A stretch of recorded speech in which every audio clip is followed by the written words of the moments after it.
그날에 이스라엘의 남은 자와 야곱 족속의 피난한 자들이 다시는 자기를 친 자를 의지하지 아니하고 이스라엘의 거룩하신 이 여호와를 진실하게 의지하리니 남은 자 곧 야곱의 남은 자가 능하신 하나님께로 돌아올 것이라. 이스라엘이여 내 백성이 바다의 모래 같을지라도 남은 자만 돌아오리니 넘치는 공의로 파멸이 작정되었음이라. 이미 작정된 파멸을 주 만군의 여호와께서 온 세계 중에 끝까지 행하시리라. 그러므로 주 만군의 여호와께서 이르시되 시온에 거주하는 내 백성들아, 아수르가 애굽이 한 것처럼 막대기로 너를 때리며 몽둥이를 들어 너를 칠지라도 그를 두려워하지 말라. 내가 오래지 아니하여 내게는 분을 그치고 그들은 내 진노로 멸하리라 하시도다. 만군의 여호와께서 채찍을 들어 그를 치시되 오랫바위에서 미디안을 쳐 죽이신 것 같이 하실 것이며 막대기를 드시되 바다를 향하여 애굽에서 하신 것 같이 하실 것이라. 그날에 그의 무거운 짐이 내 어깨에서 떠나고 그의 멍에가 내 목에서 벗어지되 기름진 까닭에 멍에가 부러지리라. 그가 아얏에 이르러 미그론을 지나 믹마스에 그의 장비를 두고 산을 넘어 게바에서 유숙하매 라마는 떨고 사울의 기브아는 도망하도다. 딸 갈리마 큰 소리로 외칠지어다. 라이사야 자세히 들을지어다. 가랴나다 너 아나도시여. 만메나는 피난하며 게빔 주민은 도망하도다. 아직 이날에 그가 노베서 쉬고 딸 시온산 곧 예루살렘을 향하여 그 손을 흔들리로다. 보라, 주 만군의 여호와께서 형력한 위력으로 그 가지를 꺾으시리니 그 장대한 자가 찍힐 것이요 그 높은 자가 낮아질 것이며. 함께 읽겠습니다. 새로 그 빽빽한 숲을 베시리니 레바논이 권능 있는 자에게 배임을 당하리라. 아멘. 이사야 10장의 말씀은 하나님께서 아수르를 사용하여 죄에 빠진 이스라엘을 심판하는 장면을 우리에게 보여줍니다. 당시 아수르는 고대 근동에서 가장 강력한 제국이었습니다. 북이스라엘은 하나님의 말씀을 떠나 우상을 섬겼고 정치적인 위기가 찾아올 때마다 하나님보다 강대국의 힘을 의지했습니다. 그들이 특별히 의지했던 나라가 바로 아수르였습니다. 이스라엘은 아수르의 힘을 빌리면 자신들의 안전을 지킬 수 있다고 생각했습니다. 그렇게 믿었습니다. 그러나 그들이 의지했던 아수르는 오히려 북이스라엘을 공격하고 멸망시키는 나라가 되었습니다. 하나님께서는 앞선 5절에서 아수르를 가리켜 내 진노의 막대기라고 말씀하셨습니다. 아수르는 북이스라엘을 징계하기 위해 하나님께서 사용하신 도구였습니다. 그러나 아수르는 자신의 위치를 알지 못했습니다. 여러 나라를 정복하면서 하나님께서 허락하신 승리를 자신의 지혜와 자신의 군사력으로 이루었다라고 착각했고 스스로 역사의 주인인 것처럼 교만해졌습니다. 그래서 하나님께서는 죄를 범한 북이스라엘뿐만 아니라 교만해진 아수르도 심판하겠다라고 선언하십니다. 오늘 본문에는 두 모습이 대조되어 나타나죠. 심판을 통과하며 하나님께 돌아오는 남은 자가 있고 자신의 힘을 자랑하다 하나님의 심판으로 무너지는 아수르가 있습니다. 오늘 말씀은 우리에게 묻습니다. 우리는 위기의 순간에 누구를 의지하고 있습니까? 그리고 하나님께서 맡기시고 허락하신 것을 마치 나의 능력으로 이룬 것처럼 여기며 살아가고 있지는 않습니까? 오늘 말씀에서 첫 번째로 살펴보고 싶은 건 남은 자는 하나님을 진실하게 의지한다라는 겁니다. 20절의 말씀이죠. 그날에 이스라엘의 남은 자와 야곱 족속의 피난한 자들이 다시는 자기를 친 자를 의지하지 아니하고 이스라엘의 거룩하시니 여호와를 진실하게 의지하리니. 본문은 아수르를 자기를 친 자라고 표현합니다. 이스라엘은 자신을 지켜줄 것이라고 믿었던 나라로부터 오히려 공격을 받습니다.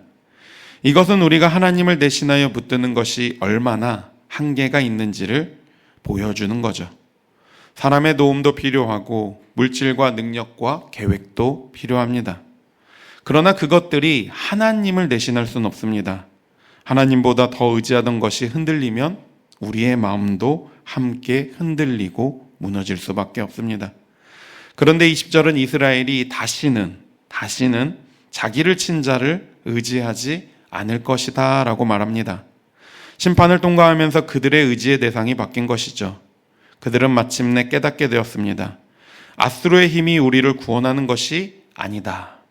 하나님을 떠나서는 그 어떤 것도 우리를 온전히 지켜줄 수 없다라고 말입니다.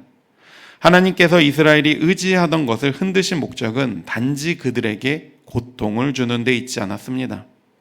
잘못된 의지에서 돌이켜 하나님께로 돌아오게 하시기 위해서였습니다. 우리의 삶에서도 의지하던 것이 흔들릴 때가 있습니다. 건강이 약해지고 관계가 어긋나며 계획이 무너지기도 합니다. 믿었던 사람이 기대와 다르게 행동하고요. 자신 있던 능력이 아무런 도움이 되지 않을 때도 있습니다.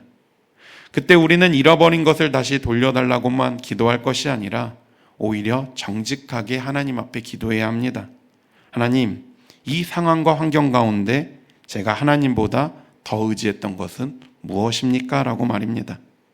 본문은 남은 자가 하나님을 진실하게 의지한다라고 말합니다. 이것은 입술로만 하나님을 믿는다라고 말하는 것이 아니라 실제 삶에서 하나님을 선택하는 믿음인 거죠. 21절은 말합니다. 남은 자, 곧 야곱의 남은 자가 능하신 하나님께로 돌아올 것이라. 그들이 돌아가는 목적지는 단순히 고향이나 이전에 안정된 생활이 아닙니다. 그들은 전능하신, 능력 있으신 하나님께로 돌아옵니다. 이처럼 참된 회복은 상황이 이전처럼 돌아가는 데 있지 않습니다. 우리의 마음과 우리의 삶이 하나님께로, 전능하신 아버지께로 돌아가는 데 있습니다. 두 번째로 살펴볼 것은 하나님은 심판 가운데서도 자기 백성을 회복하신다라는 겁니다. 22절은 이스라엘 백성의 수가 바다의 모래 같을지라도 남은 자만 돌아올 것이다 라고 말합니다. 이어서 심판이 이미 작정되었다라고 선언하죠. 이스라엘은 하나님의 백성이었지만 하나님의 말씀을 떠났고 죄를 가볍게 여겼습니다. 하나님의 백성이라는 이름만으로는 심판을 피할 수 없었습니다. 백성의 수가 많다라는 사실도 그들을 구원하지는 못하는 거죠. 아브라함의 후손이라는 혈통이나 외적인 소속도 구원을 보장하지 않습니다. 중요한 것은 외적인 숫자나 소속이 아니라 하나님 앞에서 참된 백성으로 믿음으로 살아가고 있느냐라는 겁니다. 하나님께서는 이스라엘의 죄를 분명히 다루십니다. 그러나 심판 가운데서도 그들을 완전히 버리지는 않으십니다. 남은 자를 보존하시고 다시 하나님께로 돌아오도록 하십니다. 24절에서 하나님은 시온에 거하는 백성에게 말씀하시죠. 그러므로 주 만군의 여호와께서 이르시되 시온에 거주하는 내 백성들아, 아수르가 애굽이 한 것처럼 막대기로 너를 때리며 몽둥이를 들어 너를 칠지라도 그를 두려워하지 말라. 아수르는 실제로 강했습니다. 이스라엘이 느끼는 두려움이 과장은 아니었습니다. 아수르 군대는 여러 성읍을 무너뜨리며 예루살렘을 향해 다가오고 있었습니다. 그런데도 불구하고 하나님은 두려워하지 말라라고 말씀합니다. 아수르가 약하기 때문 아니죠. 하나님께서 아수르보다 크시고 능력 있으시기 때문입니다. 아수르는 하나님께서 심판의 도구로 사용하신 막대기에 불과하였습니다.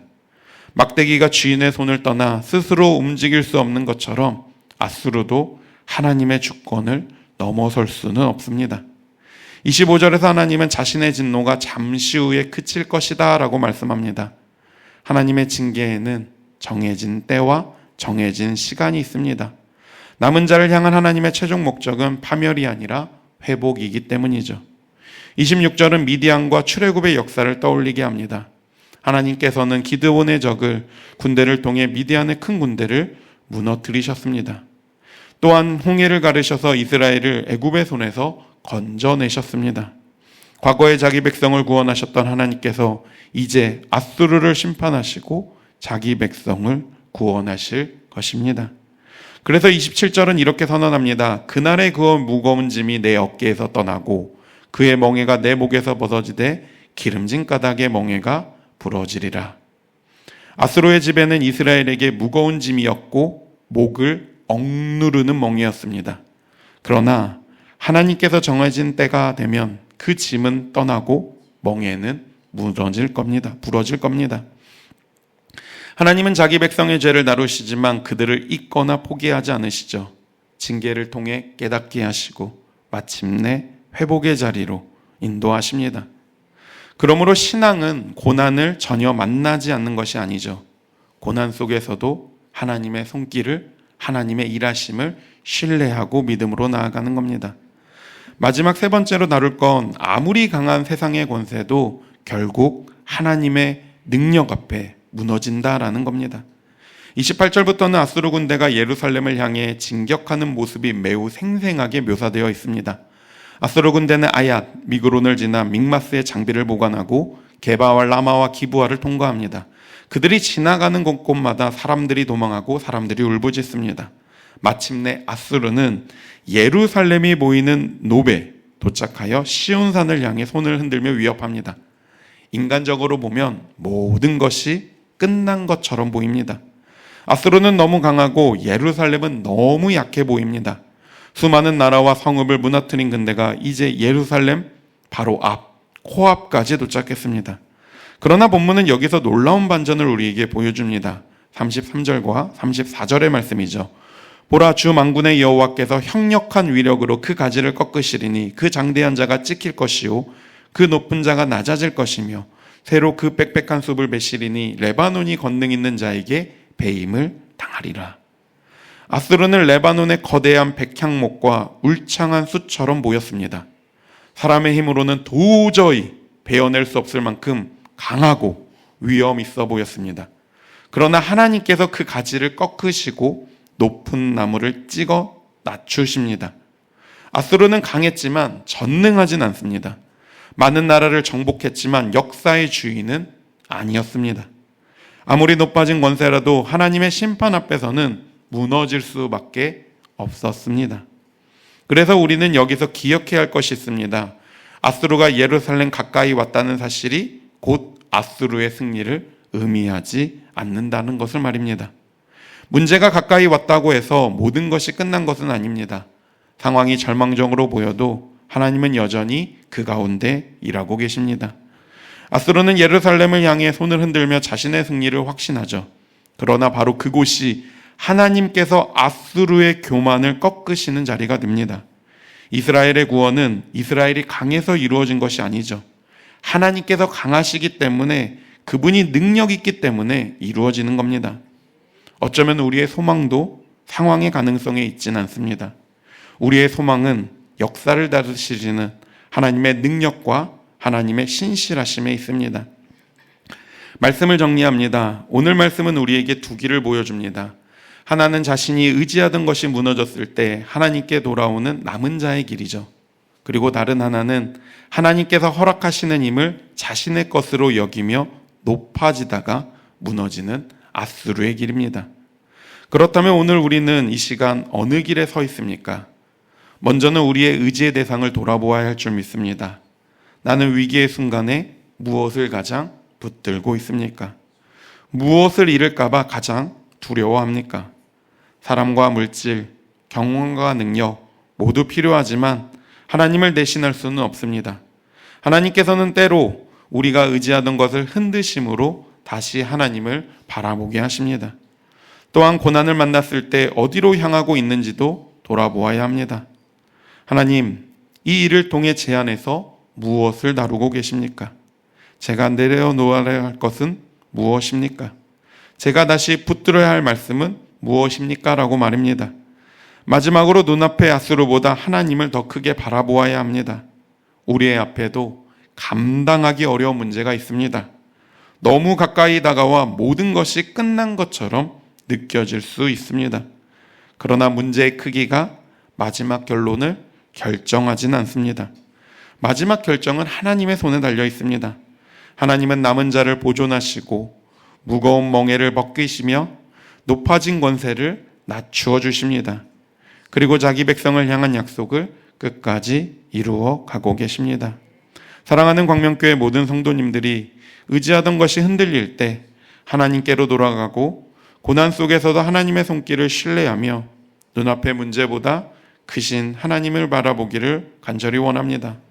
그리하여 하나님을 진실하게 의지하며 하나님께로 돌아가는 이 시대의 남은 자로 살아가시기를 주님의 이름으로 축복합니다.